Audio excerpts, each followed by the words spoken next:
Pozdrav narode i dobrodošli na Learnify tutorial za web programiranje. U današnjem tutorialu ćemo pričati o listama. HTML ima liste u 3 različita oblika. To su ordered list, unordered list i description list. Kao što možete da vidite, na desktopu imam kao i obično već pripremljen HTML file unutar kojeg imamo već pripremljene standardne informacije, tako da možemo odmah da krenemo sa pričom o unordered listama. Kao što im ime kaže, one nisu numerisane, već su označene nekim grafičkim elementima. Naprimjer kružićima, kvadratićima ili neispunjenim kružićima, a naravno postoji opcija da ne budu obeležene uopšte. Pa mogli bismo da napravimo našu prvu listu. To se radi dodavanjem ul taga unutar našeg body bloka.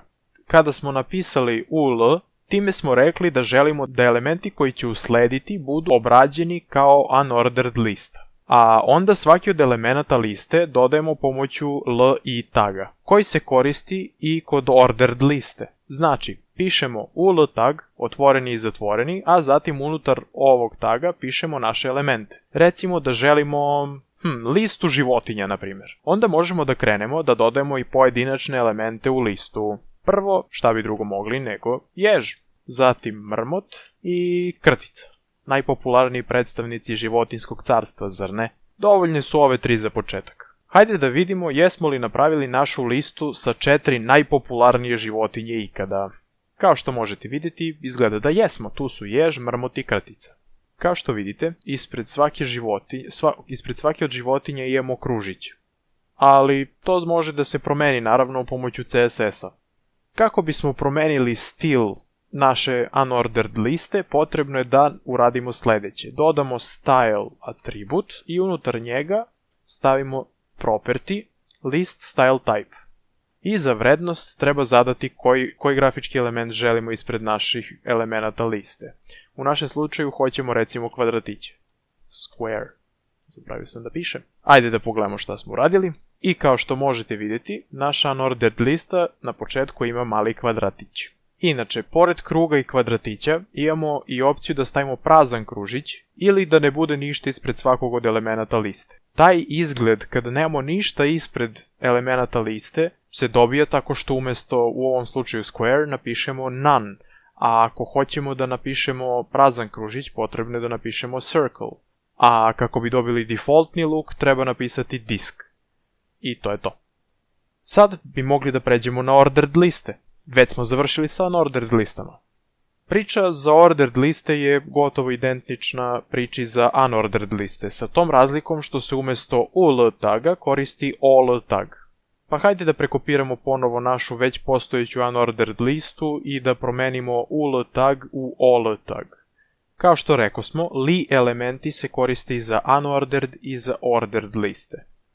Inače, po defaultu je da se elementi ordered liste obeležavaju brojevima, ali naravno to je jako jednostavno promeniti. Kod ordered liste imamo sledeće mogućnosti za označavanje. Označavanje brojevima, što je kao što rekosmo defaultna vrednost, označavanje velikim slovima, počev od slova A, označavanje malim slovima, označavanje rimskim velikim brojevima i označavanje rimskim malim brojevima. Kod ordered liste se tip označavanja menja korišćenjem type propertija. Pa ako recimo hoćemo da dodamo još 2 ordered liste koje će biti označene recimo velikim slovima i malim rimskim brojevima, treba napisati za velika slova veliko slovo A, a za male rimske brojeve treba napisati malo slovo I. I to je to. Hajde da vidimo.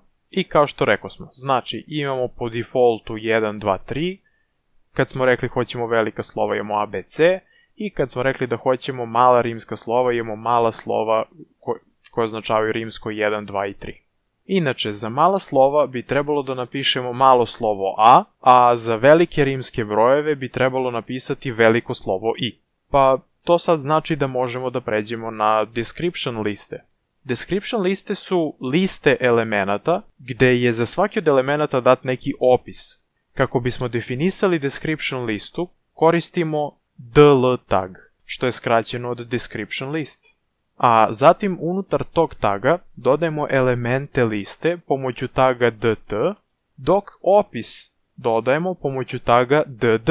Pa hajde onda da opišemo naše životinje. Znači prvo otvaramo dl tag, kao što već vidite. Prvo stavljamo dt tag, za koji ćemo stavljati imena životinja, već dobro poznatih životinja, a za dd tag ćemo staviti opis tih životinja. Prvo dodajemo našeg ježa, naravno. U opisu ćemo napisati, recimo, ima bodlje. Zatim dodajemo mrmota, u opisu pišemo ima krzno. I na kraju dolazi krtica, u opisu koje ćemo napisati živi pod zemlju. I sada, kad smo opisali naše cenjene članove liste, možemo pogledati kako to izgleda na našoj web stranici. Kao što vidite, opis elemenata je uvučen malo, kako bi bilo intuitivno da je taj deo teksta vezan sa elementom iznad. Kada smo i to pokrili, možemo da porazgovaramo o mogućnostima koje imamo pri radu sa listama. Jako bitna mogućnost jeste da možemo praviti ugnježdene liste, gde unutar jedne liste imamo drugu listu ili neki drugi element. Zvuči zanimljivo? Pa hajde da se onda poigramo time. Napravit ćemo znači unordered listu, unutar koje ćemo za elemente staviti naše 3 već dobro poznate životinje, a za svaku od tih životinja ćemo staviti ordered listu koja će davati neki opis te životinje. Pa recimo, znači prva životinja će biti jež, pa onda za ježa možemo staviti ima bodlje i širi mudrost, naravno learnify. Zatim imamo mrmota.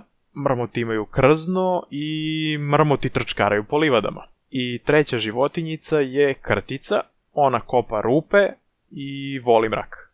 To bi bilo to. Pa hajde onda da pogledamo našu tabelu sa životinjama i njihovim opisima. Znači imamo ježa, jež ima bodlje i širi mudrost, mrmot ima krzno i trčkara po livadama i krtica kopa rupe i voli mrak.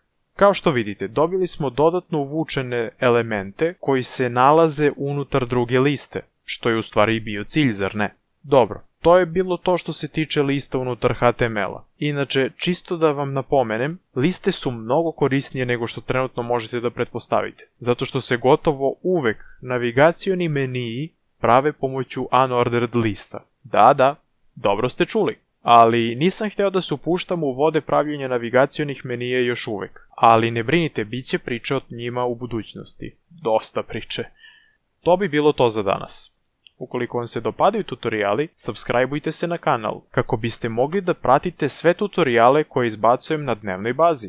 I pozdrav do sledećeg viđenja, kao i obično.